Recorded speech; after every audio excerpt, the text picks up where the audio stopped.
Hi guys, welcome to my videos. So guys, in this video I am gonna describe something. Instead, it's gonna be a request to the government of India. So guys, in Canada, a news is in highlight that those who need services from Indian government are waiting a lot in the queue because appointments are full. Let me tell you the situation.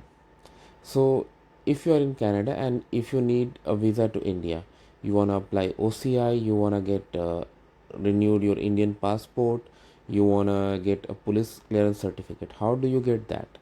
You get it done from the consulate, right? So the Indian consulate has outsourced some of these items, like for example submission of visa, OCI, except emergency visa, OCI, police clearance certificate, and some other things to a third party agency, BLS. Okay. Now thing is that BLS you can get your work done by scheduling an appointment or walking. But if you see the situation of appointment, it's full. People are not getting it at all, and the situation is so dire that people they open at 8 a.m. and people are queuing up at their door uh, at 12 hours before. So if someone wants to go tomorrow, they are going today at 8 p.m. and queuing. You can imagine how bad it is. There are people who have been doing it for few days, but still they are not able to get through.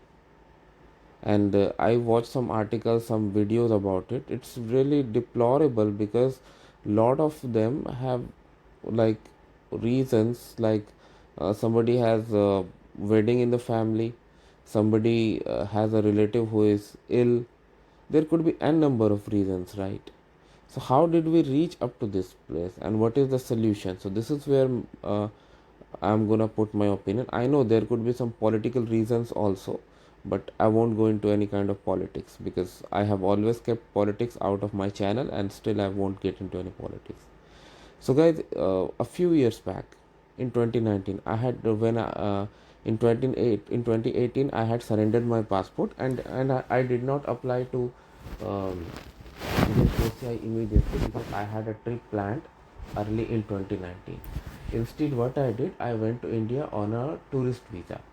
And what kind of visa it was? It was e-visa. That's something you can apply 24 hours from your place of convenience, and it used to give you, if I'm not wrong, 30 days. Then I think later it was increased to 60 days. But anyway, for short term visits to India, this was the best visa. 2 months, yeah, 2 months now I remember, yeah, 60 days.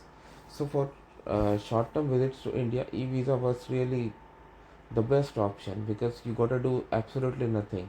From your convenience, you apply, you upload your document, you pay the fee, you get the approval email, you print out or you print the email, go to the airline, and with that email printout you can travel to India, go to the immigration counter, hand it over, put your biometrics, and they stamp. It was like a stamp visa, not a sticker visa on your passport, but that's really good. You have legal rights to stay in India, and that's it. It used to work. Last year in 2021, government of India had stopped it for Canada, and this is where the problem begins.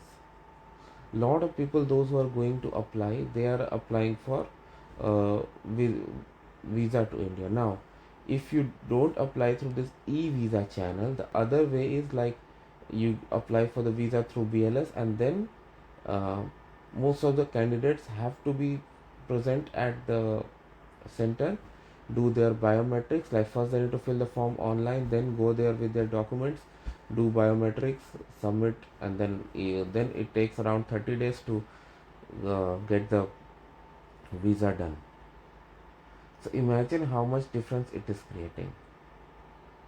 So if you ask me, like, I know I won't go into the political reasons, but I would say that uh, it is not doing good for ordinary people. Common people are getting affected.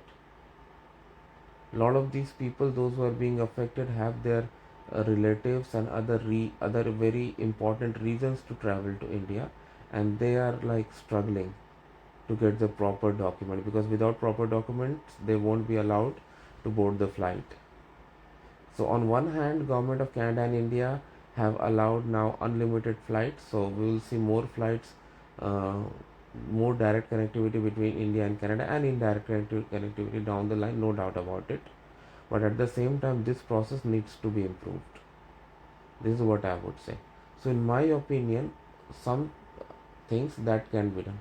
First of all, I think e-visa should be restored, because once e-visa is restored, 60 days, like lot of people, those who are now struggling to get a visa by standing in BLS queues, they will stop going in. They will do it online, and these people will no longer block appointments or no longer stand in queue 12 hours before. And just not because of that, what do you think, like somebody from Canada who has no relation to India and is a Canadian citizen wants to visit India, if they see that 12 hours waiting is at the BLS, are they really gonna go to India for tourism purposes? I don't think so. I know for a huge country like India, this is not something big, because still a lot of people are traveling, but it will again boost the economy, right? If they can get a visa, like it has been restored for 157 countries. India has restored e-visa that was stopped during pandemic, but not for Canada. So if India restores it for Canada as well, that means not only those who have any relatives in India or any family reason to travel to India, even other Canadians, those who just want to visit India, they will also start going in, because getting a visa would be like a piece of cake, right? So I think it should be restored. It will be win-win situation for both, like both the parties. Second thing I would say, like some applications can be applied through postal channels as well, like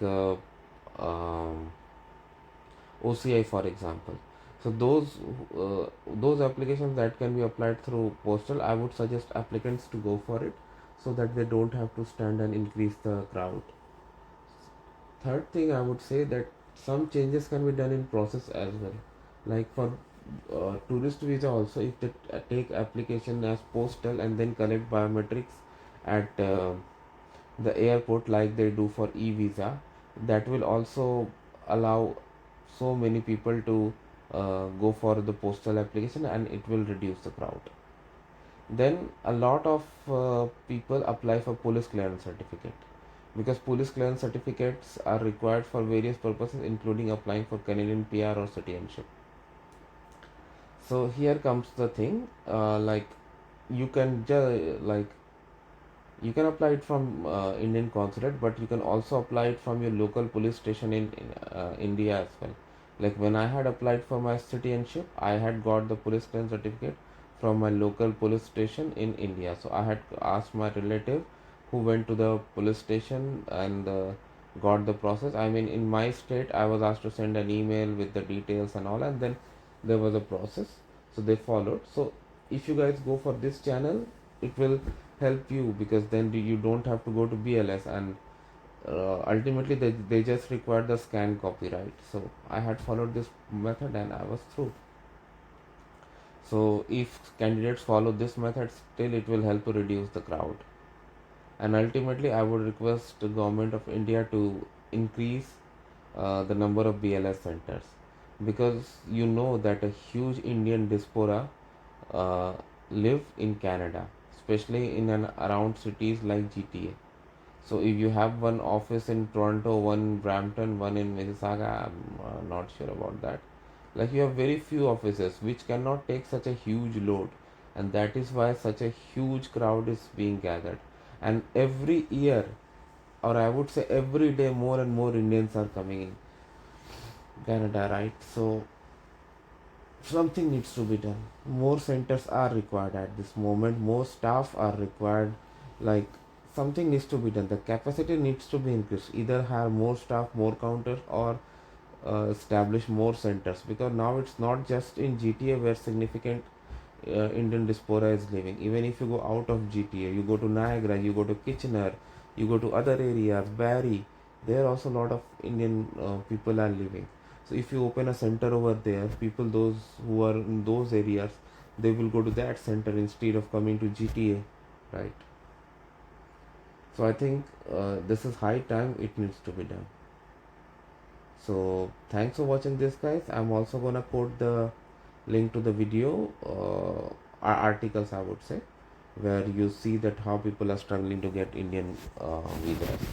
So thanks for watching this, guys. Please subscribe to the channel. Thank you.